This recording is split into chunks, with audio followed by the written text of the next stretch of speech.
Hello and welcome to another episode of Tales from a Professional Nerd. My name is Bryan Steele. I will be your nerd today and any other day that you watch one of my silly little shows.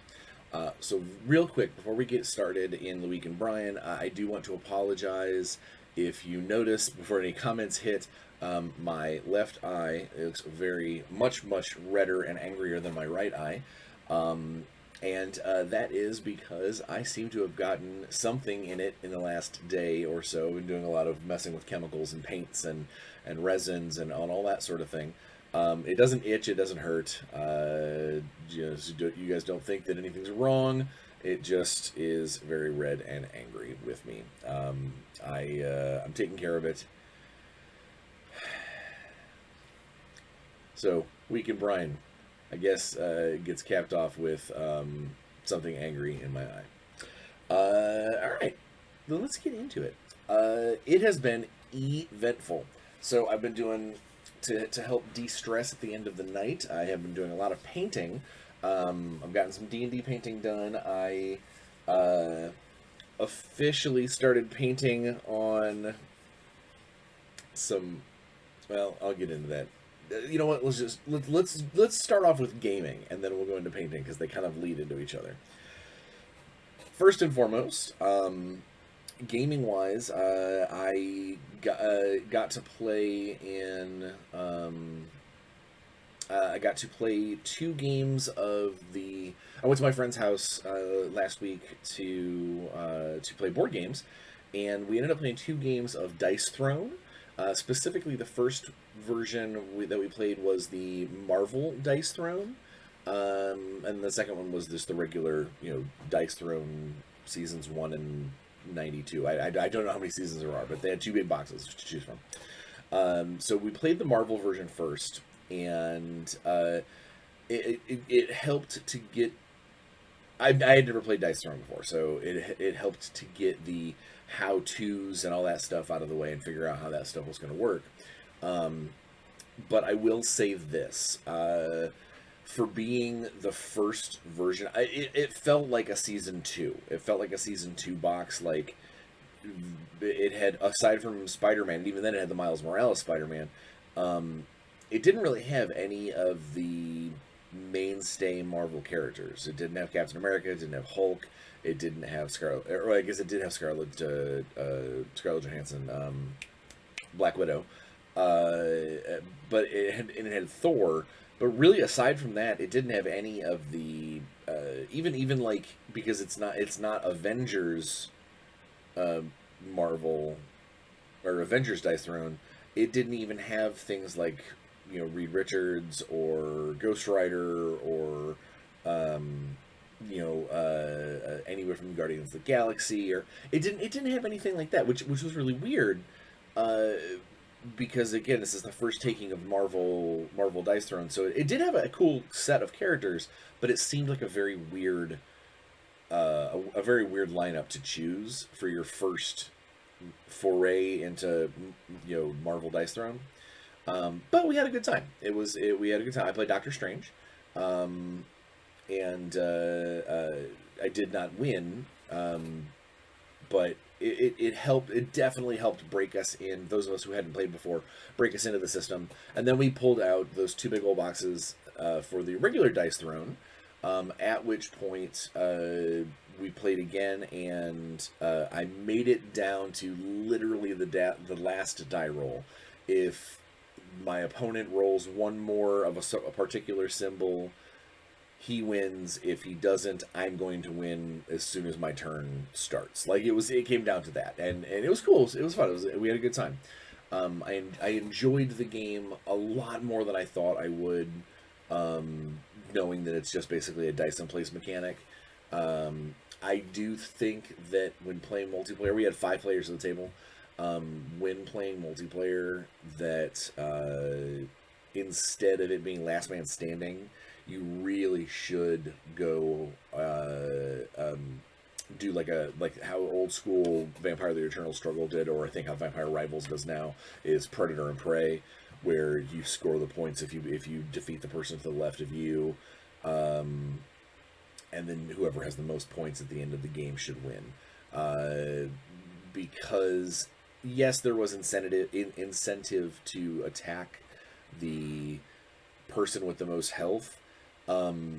It still came down to very rock paper scissorsy of if I beat you, you'll beat him, they'll beat them, so forth and so on. So that's, if I had a critique, that would be it. But we had a lot of fun. We had a lot of fun playing. I wanted to play Heroes of the Grid, but nobody was really interested at the time to play a longer game. Several, especially one that has as many moving parts as Heroes of the Grid does.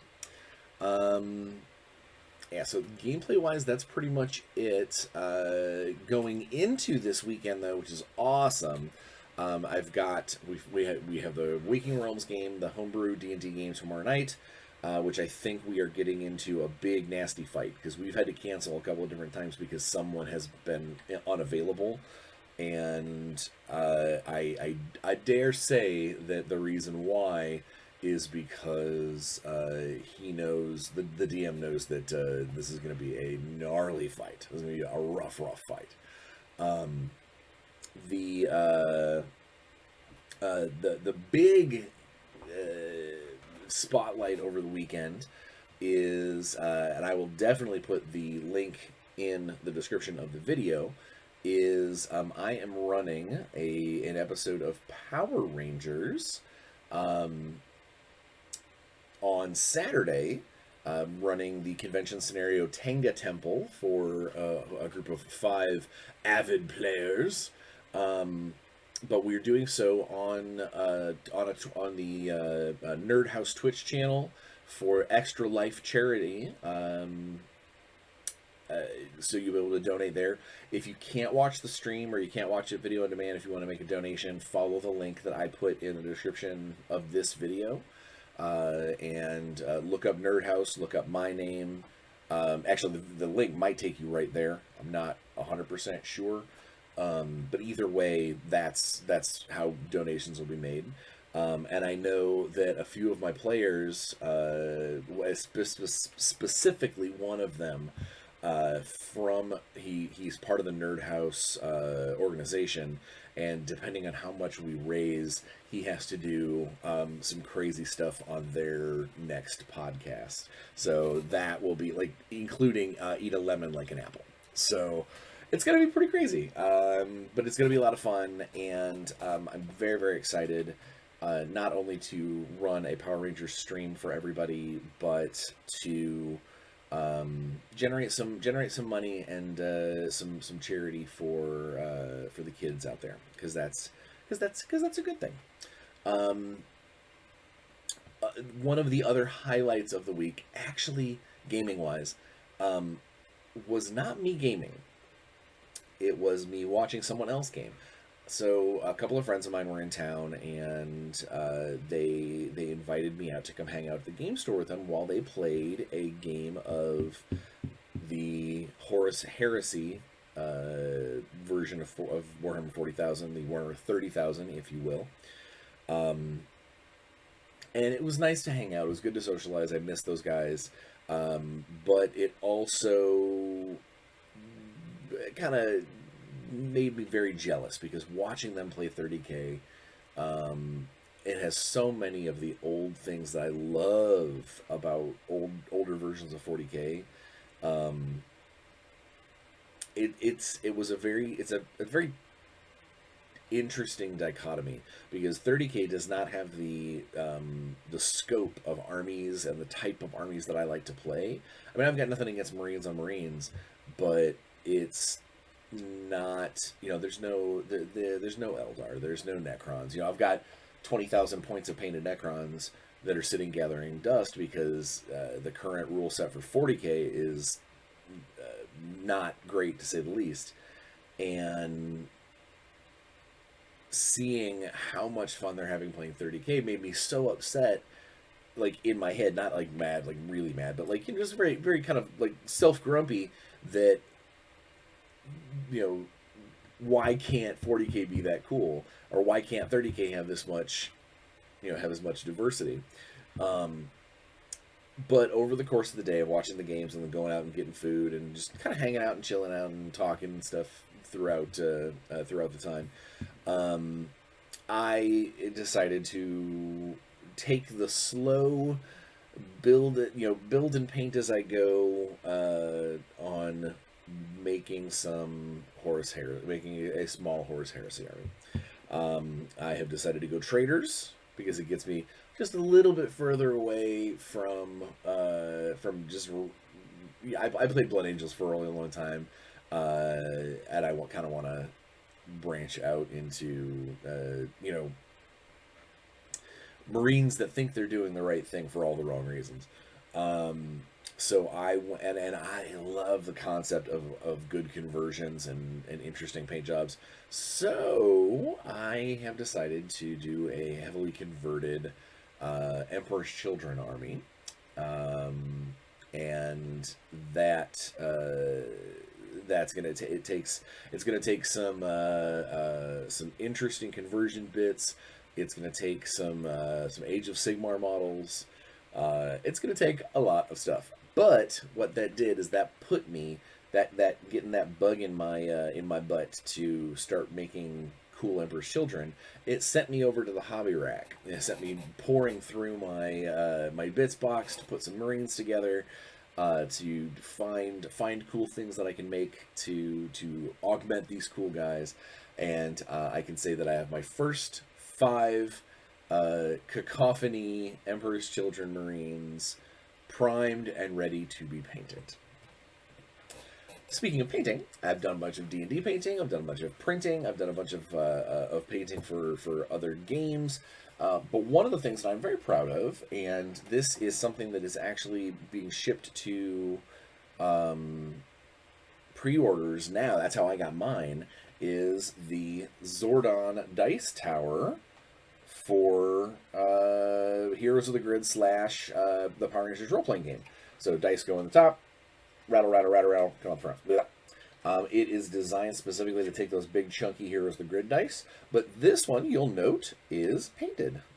It comes normally bare plastic. I have painted my Zordon, my Zordon tube, my command center. I am very proud of him, and I cannot wait to throw some dice through his head. In fact, I will probably be using this just off camera when I run the stream on Tuesday. Or Saturday. That's painting and painting and gaming. Personal, I have officially restarted my diet. I hopped back on the scale, and I had hit that 25-pound backslide, and I was like, you know what, I got to get back on it. So Natalie and I are getting back into the low-carb lifestyle. We're going to shed some of those pounds again, get back to being healthy. If I can make it to the gym, I will. If not, it's going to be push-ups and crunches here in the studio when I have time. It's I'm very eager to get back to feeling a little better. I've noticed that while I don't feel like I don't feel the weight that I've put back on. I do feel a little less energetic. I definitely am a little more tired than I was. There are a few body instances that I noticed are slightly different. So I definitely, that was kind of my go-to hey, get going, get back to it. That's really it personally. Family's doing well. Everything else is doing fine. Professionally, that's gonna be the good leap into the into our topic of the day. Professionally, it's been a great week. Not only have I had great meetings with the guys at Renegade to plan some future products. One book which I have been waiting to do for a long time seems to be next up on my list.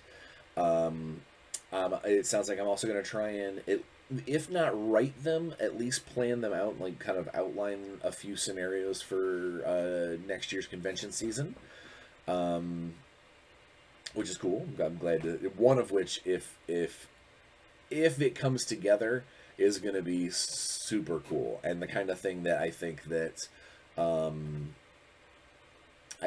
kind of thing that I think that there will be people, will have to run that event several times. Like that will not be a limited run convention event. That one will get we'll book up very quickly and lots of times.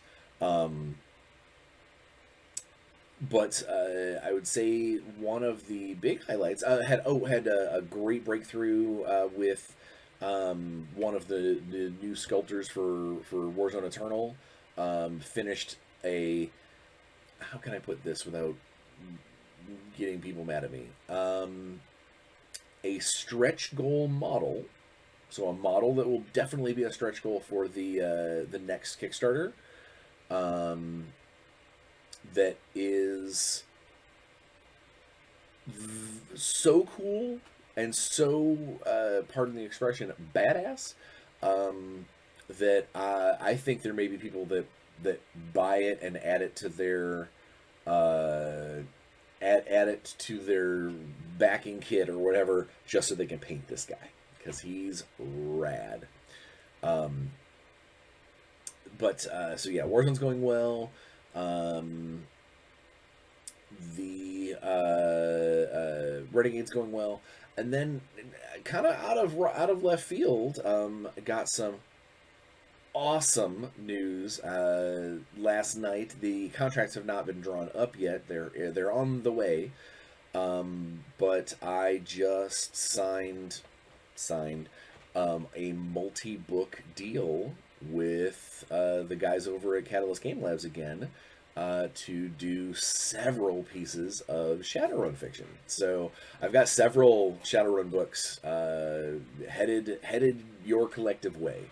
It was a great meeting with John. John is the head of fiction over at Catalyst, and we talked about some of the things that need to get done, some of the things that they want to get done, some of the things that I would like to get a chance to do, and over the next couple of years to get these books in, we're gonna get to play with some very, very cool stuff. So it was a very cool meeting. It was awesome to come out of that and feel just like, vibrant about making fiction.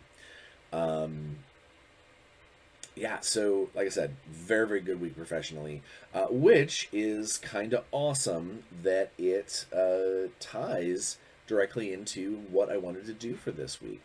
What I wanted to do for this week was celebrate my 20th year, my 20-year anniversary of being a professional nerd, of being a professional in the game industry. It's weird to think back that 20 years. I've been for 20 years. I've been making games, editing games, voicing game commercials, marketing certain games, helping with rule books, playtesting, writing fiction, like every painting models, sculpting models, whatever could be done in the game industry over the last 20 years. I have done a little bit of everything. I've tried to get my hands, my fingers into as many game industry pies as I could, and in doing so, I've created hopefully a pretty heck of a decent, career for myself, and I've taken care of my family. I've taken care of my kids, and I've started to leave hopefully a little bit of a legacy for them to, as gamers themselves, budding gamers themselves, that they will always have something that Dad created. They'll always have, those memories of playing games, helping Dad playtest stuff. Obviously, I'm hoping that I will be around a long time, long enough to see grandkids and things. And I guess my hope is that, yeah, it's been 20 years so far, but like I will I will have left enough of a mark that they will be proud to talk about their crazy dad that makes toys and games for a living, and made a lot of people happy over the decades. Um, but I think before we get into what I want to do this episode is I want to talk about basically what the last 20 years have been for me, like where I started, and all the trials and tribulations that I've been through to get where I am today, um, and how unbelievably thankful I am that I am in this industry and I'm doing what I'm doing, and that I get to share with you guys my works, my thoughts, and my creations. Um, I think one of the first things I want to do is I've put together a little photographic slideshow of just clips that I've taken over the years of different different times when I worked for different companies, where I was playing different things, different models, different moments in my career that have stood out for me. I could have this slideshow could go on forever, but I picked I think about 20 of my favorite images from old collections, and I'm gonna try my best to put them roughly in chronological order. Um, after you get a chance to take a look at the slideshow and laugh at younger Brian, and laugh at some of the see some of the cool things that spark my memories, that make me happy, then we'll go in and we'll talk about the last 20 years, the last 20 years in professional nerding. Check it out.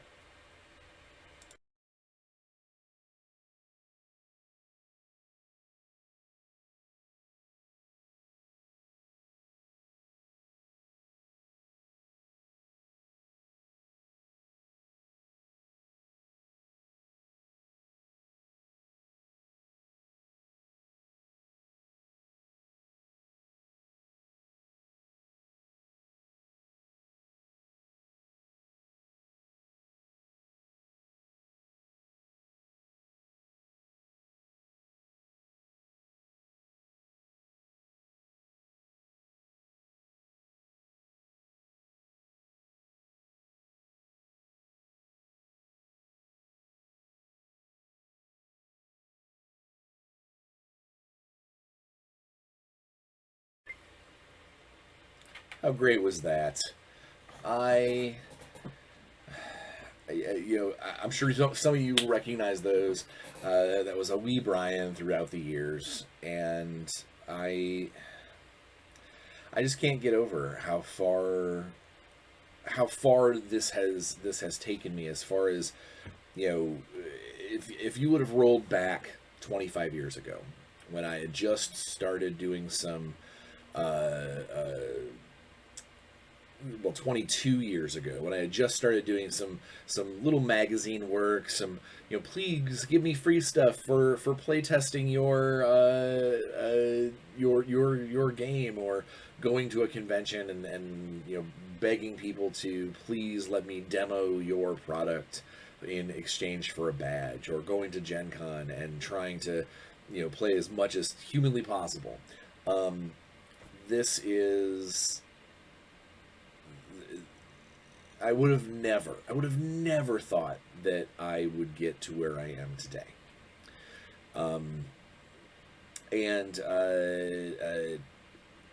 we're actually going to do a quick shout out. Some of you have already heard this story before.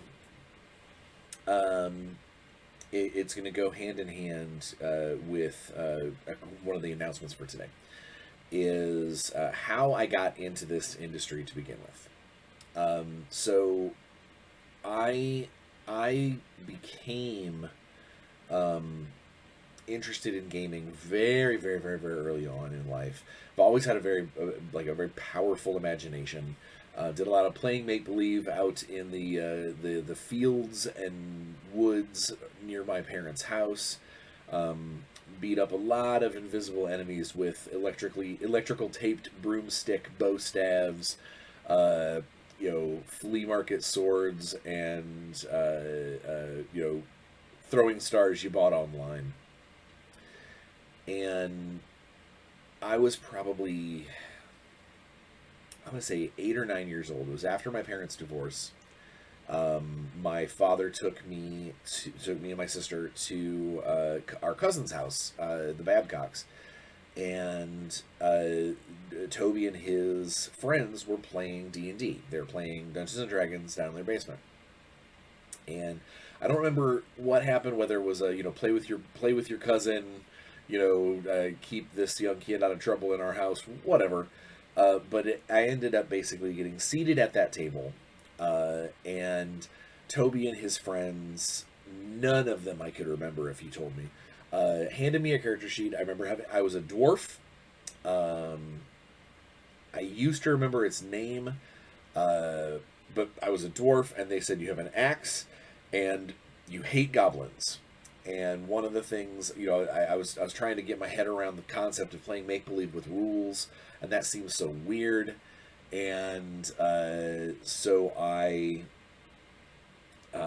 remember them saying, well, there's things you got to remember, and one of the things you can do, hobgoblins are stupid, and that one of the things that hobgoblins, they'll forget their own name if you it was silly. It was back in the 80s. And during the game, if I had to roll dice, they told me what dice to roll, and I would tell them what number came up. I mean, it was as simple as it could possibly get. And when we got to a certain place, I remember this memory. I remember very vividly because it's my first time ever using like deductive thinking in a role playing sense. We got to a door, and the door was shut, and they opened up the little peephole. And the peephole, one of the party members said that it definitely looked like Hobgoblin on the other side. And I remember them saying that hobgoblins are really stupid, and he goes, "What's the password?" And little Bryan goes, "There is no password." And the DM took pity on this little kid, and the hobgoblin was like, "Huh? I thought there was. I guess you're right." And they opened the door, and we proceeded to storm in and win the day. And I felt like I was, I'm around these teenagers, and I am, they're all like, "Good idea, good job, kid," and I felt like $1,000,000. I was like, I did it. I figured it out. I solved the puzzle. And I didn't stop having that feeling for years. Not necessarily about that specific instance, but about the getting one over on the story as a player, accomplishing something that maybe the dungeon master didn't expect. That kind of thing. That feeling carried me forward until later on, when I ended up buying the Dragonlance novels, getting into that the Race Lemigier saga, all that kind of stuff, and it just kept me going. It just kept my interest moving. I played old school D&D badly on my school bus with one of my friends that I would ride. Basically, we would play for. We were the last ones on, or the last ones off, and the first ones on every day. So we probably spent 40 minutes on the bus every day, 20 there, 20 back, if not longer, playing D&D in the back of the bus, just the two of us. Later on in life, I went to a local like church picnic kind of thing, and one of the guys running a silly silly like throw the dart, win some stupid snakes or whatever, some stuffed animals. He was reading a Dragonlance novel, And I was like, oh my God, how far along are you? I just got done with that one. And we sat and talked while my family was out, drinking and cavorting at the church picnic. I sat there and talked to this gentleman named Chuck for 2 hours, I think, while we were there. To the point where eventually my family had to come find me, and we're like, where have you been? I'm like, just sitting here with my new friend Chuck. And we exchanged phone numbers, and through Chuck, I ended up meeting some of my best friends that I still, we're not as close as we used to be, but through middle school and through high school, played D&D with these guys, played Rifts and Shadowrun and Marvel, all like they were my role-playing buddies all the way up through college. So gaming has always been. When my stepbrother went away to the Navy, he handed me his collection of painted D&D miniatures, old Ralph Partham minis, all of his paints and his brushes, and was like, if you still play these games, I'm not going to have time when I'm in the Navy. Here you go. And now, painting and sculpting is something that I literally do for part of my living. It was kind of the perfect storm of people supporting me at the right times, friends supporting me at the right times, finding the right people that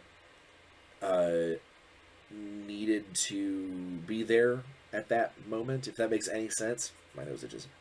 If that makes any sense. And it led up to my early college career, where I spent a lot of my free time writing character stories for games, writing, trying to get magazine articles published, and then I ended up getting my first published work outside of school magazines.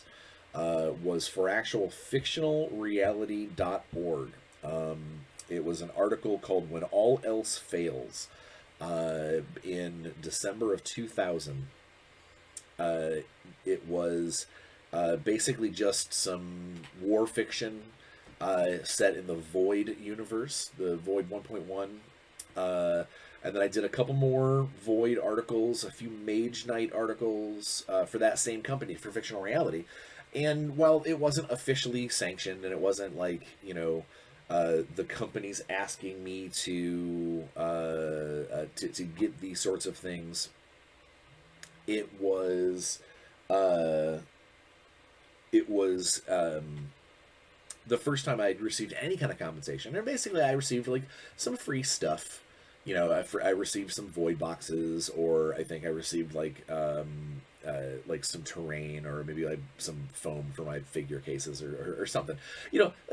Basically whatever the guys at Fictional Reality had on hand, and I would receive copies of this. I would receive the actual online magazine, and it was awesome. I loved it. I loved that part of my life, and then things got kind of crazy with school and real life, and I got dunked into. This may be part of the story that you've heard before. I've told my origin story several times on different podcasts and things. I know I've told it here before, but it's fitting that we would do it today. I got caught up into a series of dead end jobs, just jobs that were not, retail job. Worked at a donut bakery. I worked for less than a shift at Meijer. Long story on that one. Well, I guess short story. I quit halfway through because it was terrifying and horrible. I faked an illness and went home and never looked back.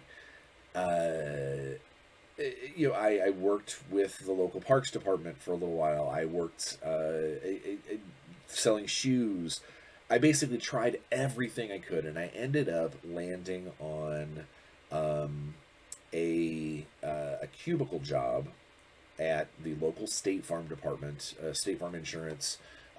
My job was to contact fire stations throughout the state and ask and update our water pressure map. I mean, like, literally, this was as banal as you could get.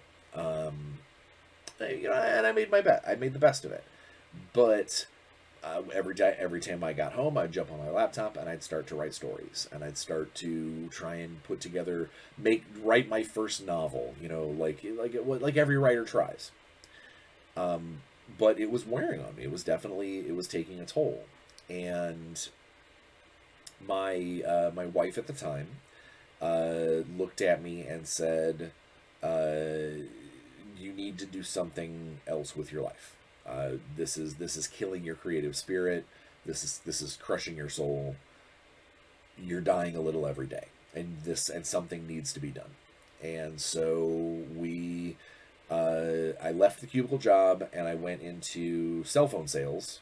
Not that that's a huge step up by any stretch, but it gave me the difference in hours and the wages and whatnot. Gave me the opportunity to talk to our local comic book shop, who was owned by friends of ours, and find out how I could be involved with the comic book shop. Initially, we were thinking about actually buying in and like co-managing this with Roy's family. We were really serious about this. We started talking to banks. We started looking into how financing could happen. Do we mortgage a new house? We were trying to figure out how to make this work. And during that process, Roy, one of the managers at the comic book shop at the time, and a very good friend of mine, said, if you're really serious about this, you need to see how the trade aspect of things work. And so I went to the only about an hour and a half away, hour and 10 minutes or so of Fort Wayne, Indiana, is the Alliance Distribution Trade Expo. Basically, a convention for retailers and game an industry sort of trade expo at one of the largest game distributors at the time. We go, and within the first 20 minutes of being there, I was hooked. I was like, oh my God, we signed in, they gave us a badge, they gave me this bag full of free stuff, and then they were like, oh, and when you go through the hall, you're going to need this bag for samples. And I'm like, oh my God, what the heck? And literally we walked through the halls, and every company had something to give, whether it was even like just a free copy of a game, or here's a demo model, or here's some postcards to put up at your store. It was amazing. It was awesome, and I was just so enthralled with how well the companies and the stores worked together, like how much talking there was, because I didn't know how much communication there was at these expos, that the different retail companies and the different retail stores and the different game producers, how much interaction that they have. I had no idea. It was awesome.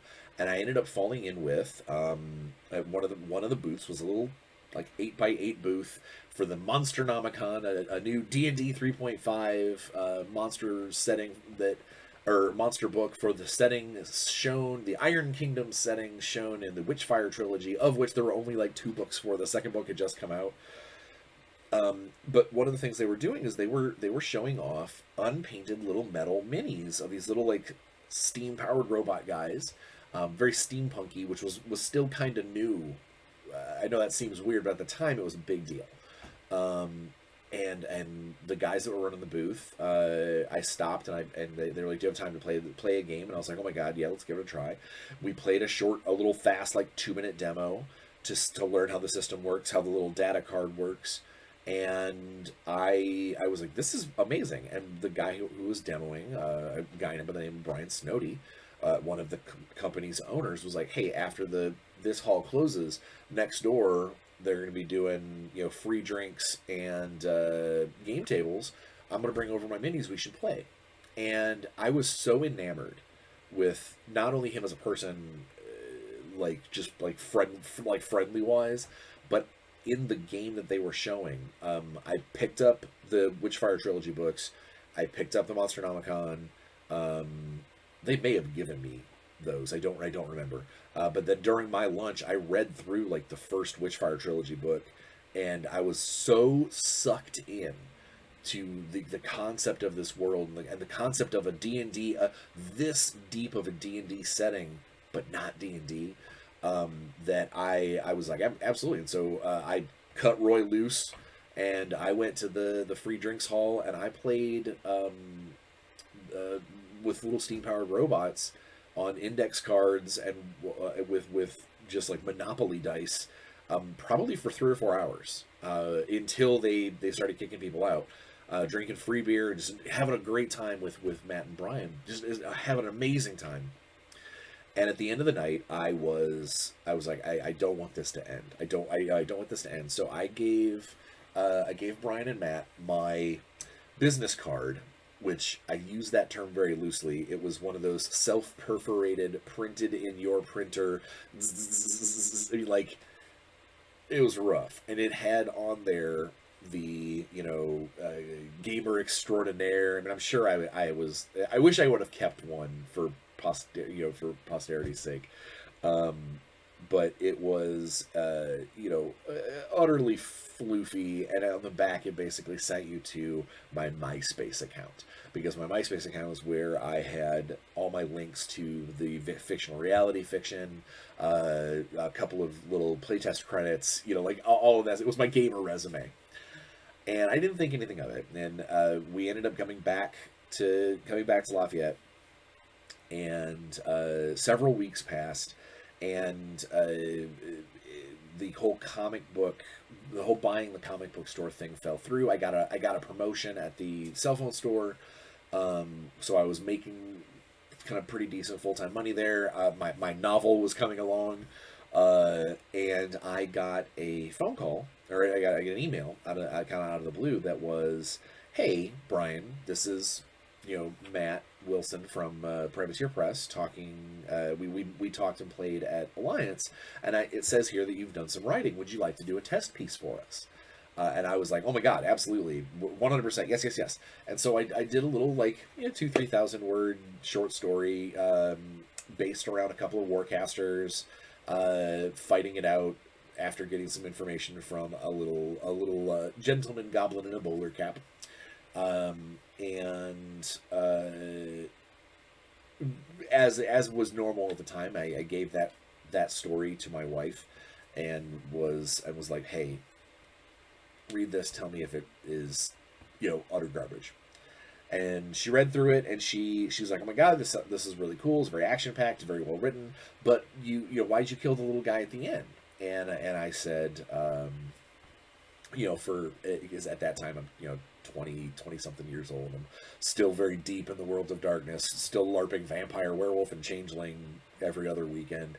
Very deep in that edge factor. I'm like, because it gives gravitas to the story if they lose their friend. And she's like, he's too cute, he's too cool. You should save him. He should be too lucky to die somehow. And so I rewrote the end of the story where he lived. And basically everybody lives except like a couple of riflemen or whatever. But it prolongs the story, and it made the end of the story was very dun dun dun. Let's go fight a big battle.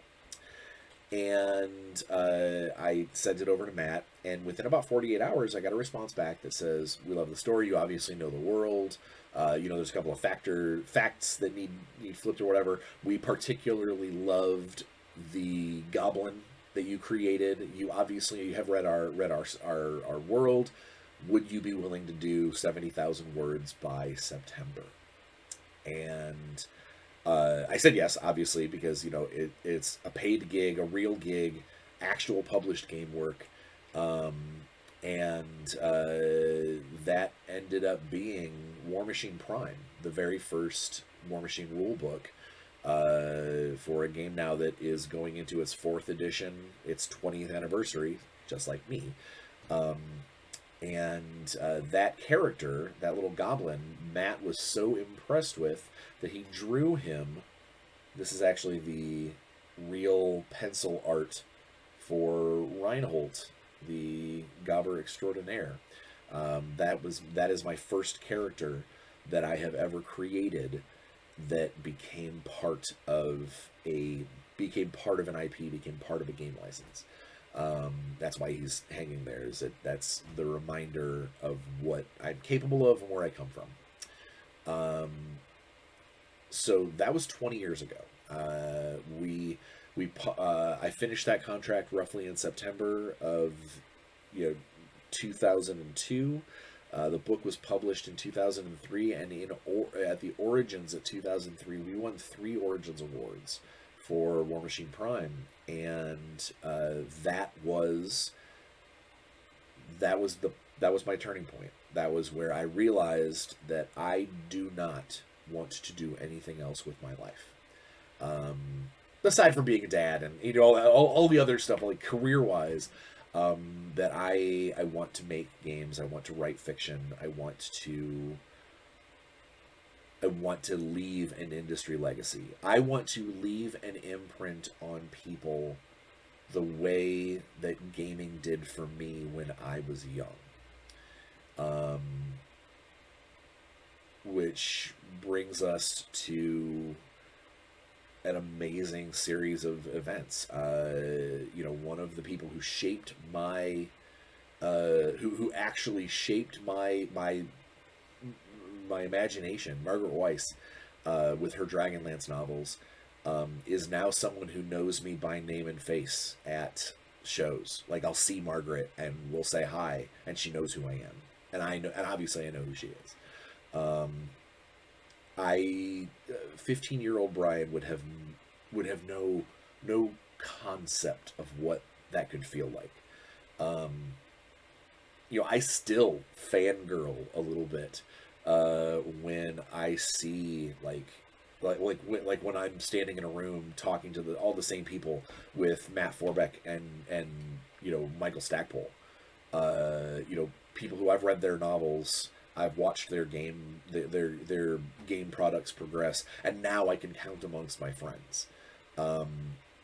It's unreal, and the last 20 years, they've been rocky. There's been hard parts. I went from private. I stayed at privateer, up through.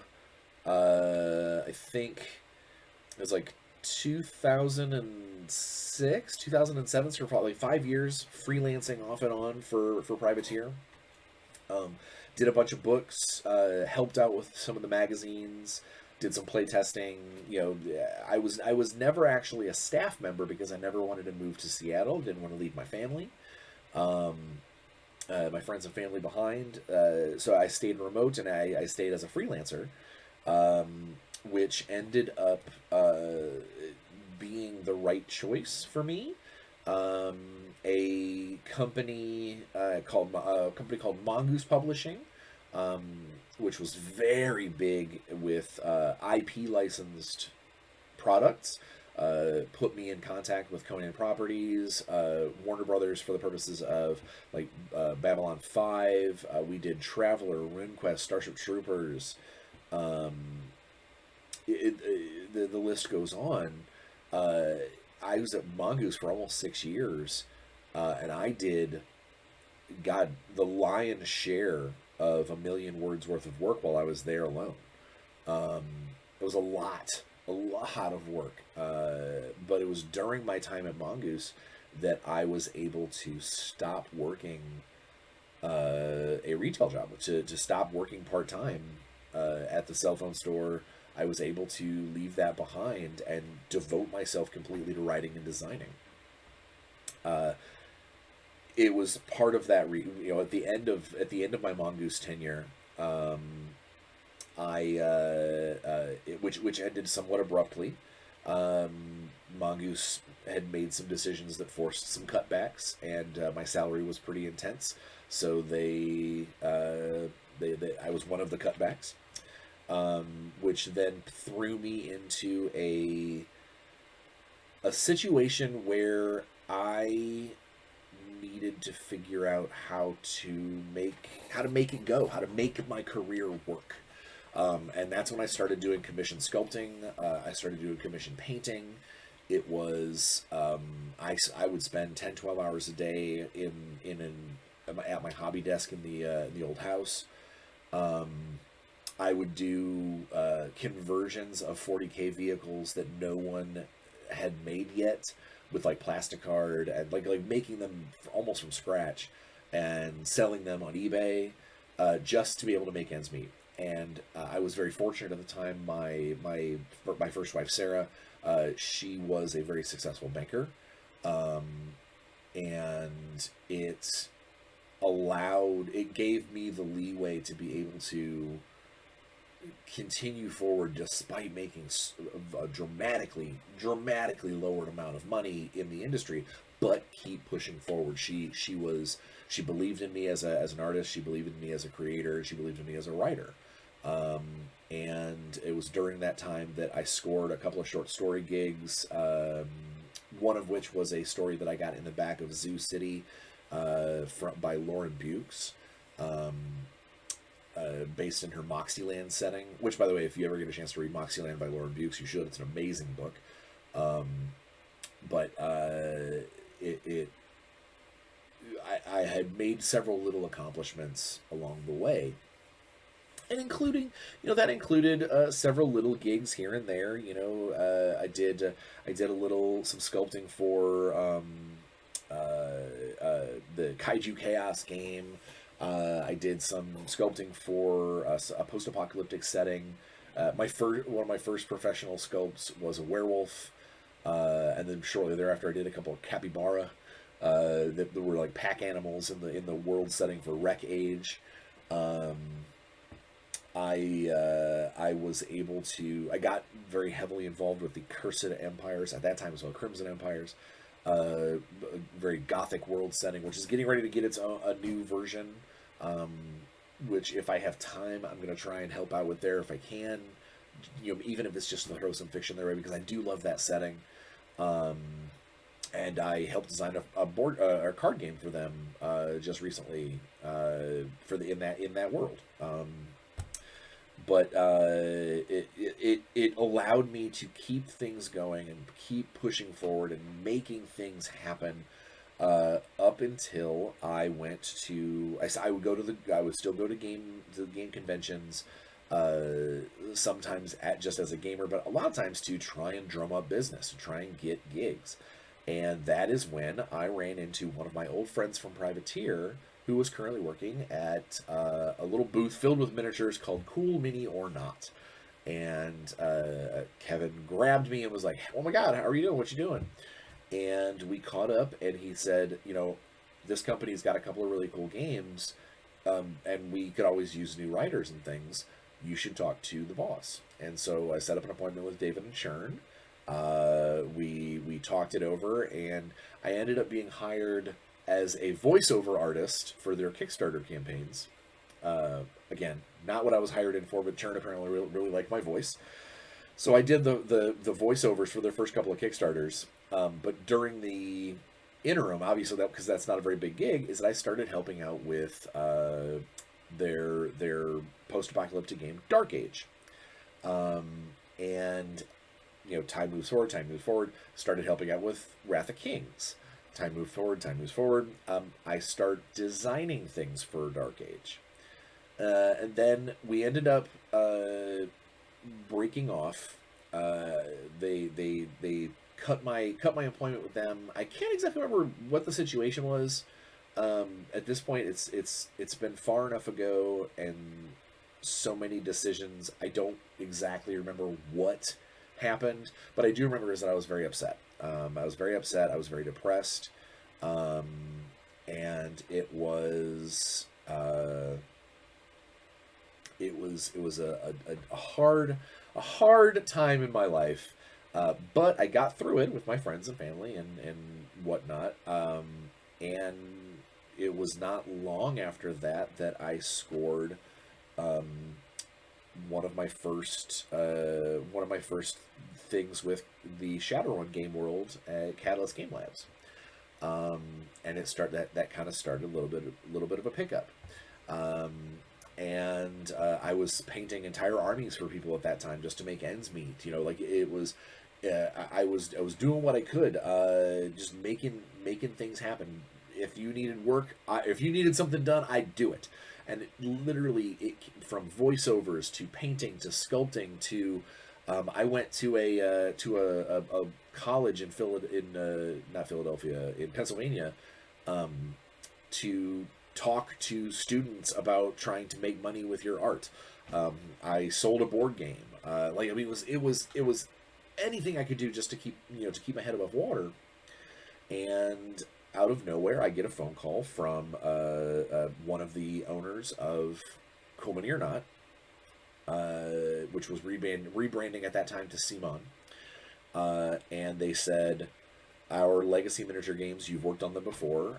We want you to come back, and we want you to really devote your time and efforts to these two games. And so they basically gave me Dark Age and Wrath of Kings to run for several years. We saw a huge spike in Dark Age sales. Dark Age was really going places. And then business being what business was, it wasn't enough. We were doing great. The IP was amazing. We were taking the story places, and it still saddens me to this day that we weren't given the opportunity to try and resurrect it in plastic or something like that. Something that would have made it more Simon style money. But whatever the case was, they ended up letting it go and moved me over into board game production, which means basically helping out with rule books, playtesting stuff, making things, helping the people who are making these games make little decisions here and there. It's like being a producer in a movie. You're not an actor, you're not a director, you're not a screenwriter. You're there to help.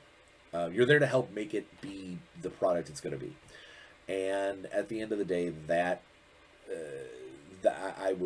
my salary as a game line manager and brand manager over from the miniature side of things was just too high for a basic producer, and they ended up cutting ties yet again, which was another sad moment, but it was one that I understood. They were killing the games that I was in charge of, and most of their board game company was based out of Brazil. I am not. My salary is dramatically higher than anybody else on that team. It just wasn't going to work out, and I still have a lot of friends over there. It was an interesting exchange, and it was actually at that point that I thought I was, because I ran into several months of nothing, no work, none at all, no help. No one was looking for, I was painting some minis for friends, but it was collectively just rough. And it was actually during that time that I came up with this channel, Tales from a Professional Nerd, because I needed an outlet. I needed a place to talk about the industry, talk about what I was going through, talking about my process of getting back on my feet, where I went, what was right, what went wrong. Basically, I needed this little camera eye to look into and get my feelings out into the world, and it helped. It helped a lot. It was a huge benefit to me. I'm not going to be melodramatic, but it saved my life. But it definitely kept me on track. It kept me focused about what I wanted to do here until I got a couple of little small gigs, picked up some Shadowrun work, picked up a novel here, little things here and there. And then a couple of years ago, I got the phone call from Elisa stating that they had this little important license thing coming from Hasbro that they wanted help with, and it ended up rolling into Transformers, Power Rangers, G.I. Joe, My Little Pony, more to come. But not only that is it allowed me to really redouble my focus on gaming, on making my career out of this. And I sold a couple more board games, did a lot of little splat books for different companies, worked with the Dungeon in a Box people for a few years, I've worked for several different companies. Um, Eventually got contacted by Resnova to redesign and kind of help their relaunch of Warzone with Warzone Eternal, which next spring. Um, yeah, just it's been a hell of a ride, and I could not have done it. I've stated many times before that I was in the right place at the right time, lots of times.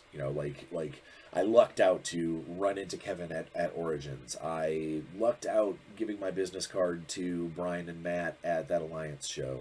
Uh, you know, uh, Meeting Alex Fennel at Origins and seeing that he was big into Babylon 5 and being like, oh my god, I want in on this. Like there were lots of just instances. Uh, I do still believe that those instances were made into career building moments because of skill and preservation, um, and honestly just having the courage to try and pull the trigger on some of these things. Um, I'd like to think that I've been able to keep this going this long through skill at this point, skill and talent. Um, but overall, it's just been it's been 20 years of ups and downs, way more ups than downs. For me, it has been a dream come true, and I recently contacted Matt Wilson over at Privateer Press. Bryan Steele no longer works over there, but we still talk, and I thanked them both for being really for taking a chance on a young untested 20-something writer, um, and really kind of setting in the first bricks in the pavement of my road to here. Um, and I've made so many friends along the way, so many relationships, people I truly love, fans. I've been to game stores where I hear people talking about products that I've made, and it makes my heart sing. I've gotten into arguments online about the way to pronounce words that I've invented. Um, I've gotten into conversations at conventions with players because they disagree with how we designed things, but they have no idea what's coming, so they don't know why we designed them that way. Now I spend an hour a day on Renegade's company Discord, talking to fans and absolutely just loving hearing their stories and interacting with them and helping them with rules problems. It literally is. It has been an absolute just joy being able to be part of this industry the way it is. I'm gonna try not to cry. I'm doing my. I'm fighting. I'm a big emo kid, and I'm trying real hard not to tear up thinking about it. But I've got one of my catchphrases here is leave every room a little happier than when you got there, and one of my goals in life is to when I'm done, whenever that may be it tomorrow, I hope not, or 30, 40 years from now. I want people to remember the good things, or characters that I've created somehow live on beyond me. I want my son to be able to talk to his kids about grandpa and the toys and games that he made. I want them to remember playing with me and Natalie and our friends. and to take that feeling with them into life. I don't care whether or not I'm rich and famous. I don't care whether or not that they stay gamers their whole lives, or if they ever get into gaming themselves. That's not important for me. What's important is that I feel as though I have done more good than ill,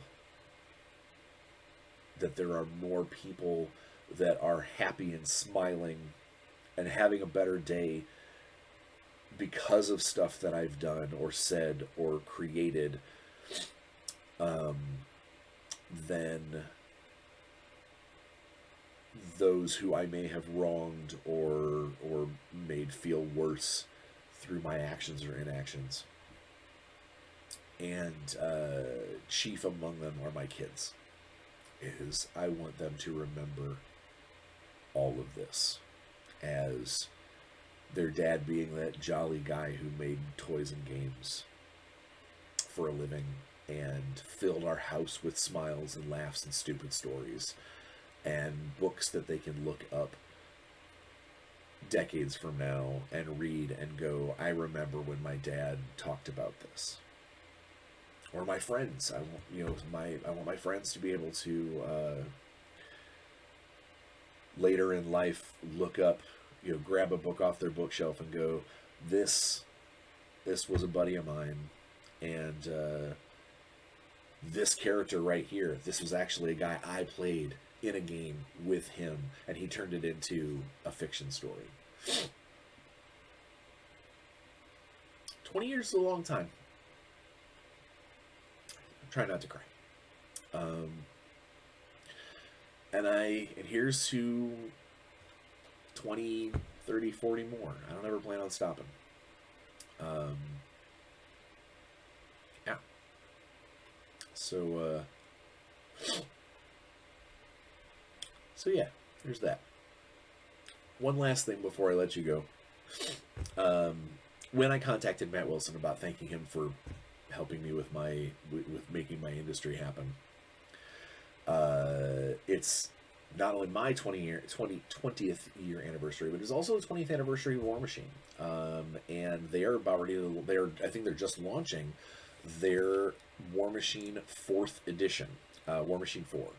And in celebration of that, Matt actually sent me some War Machine 4 stuff, some minis, some cool miniatures, and a little thing from his from one of his other games over at Privateer Press that I'm going to go ahead and we're going to wrap that coolness into a very special 20th anniversary October 2022 comment raffle win package. So I threw all the October raffle October information, threw that into the randominator, all those comments, and it spat out from episode 163 Feats and Fables. So I'm going to have to contact the Feats and Fables guys because it's technically a group, so they might have to split up the prize, or maybe it's just like the leader of the group and they are, maybe they are gonna, they do all their YouTube commenting under Feats and Fables. I don't know. I will contact them and let them know that they won a very special comment raffle win, and ship them out some very cool stuff, including some cool War Machine 4 stuff directly from the guys over at Privateer Press. Not a sponsor, but friends of the channel. Yeah, I'm not going to get too bad. I'm not going to get back deep into it again because I'm going to cry again. And I know this has been a long episode, but it's 20 years, man. It's been a long time. Long time, good time, hard times, and a lot of fun times. Please, please, please be safe. Wear a mask in places where you think you need to, or where they ask you to. Don't be a jerk. Get vaccinated, get boosted.